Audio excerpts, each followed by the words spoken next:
بسم اللہ الرحمن الرحیم۔ محترم ناظرین، آج ہم اللہ تعالیٰ کی صفات پڑھیں گے۔ اللہ تعالیٰ کی صفات کے دو اقسام ہیں، صفات ذاتی اور صفات فعلی۔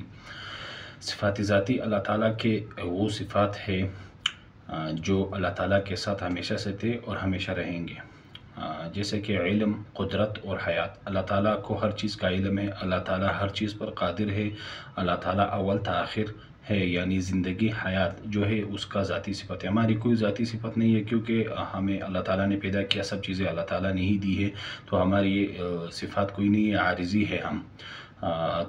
موت اور زندگی بھی ہماری عارضی ہے، کبھی ہم نہ تھے اور پھر کبھی ہم نہیں رہیں گے۔ تو اللہ تعالیٰ کی یہ صفات جو ہے یہ ذاتی ہے، وہ اپنی ذات میں ایسا ہے کہ وہ اسے ہر چیز کا علم ہے۔ ہمیں چھوٹی سی چیز پر علم حاصل کرنے کے لیے بہت محنت کرنی پڑتی ہے، لیکن اسے ہر چیز کا علم ہے۔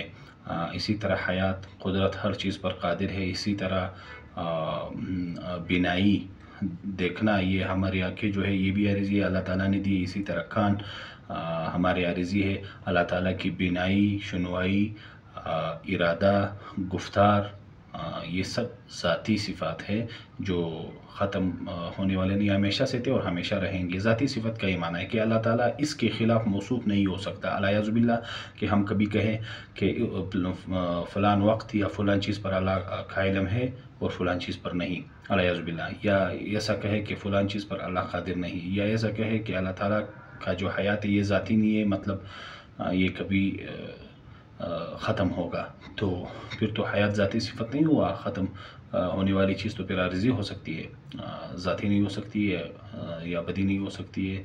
تو یہ تھی اللہ تعالیٰ کی ذاتی صفات۔ فعلی صفات پھر دوسرے روز پڑھیں گے۔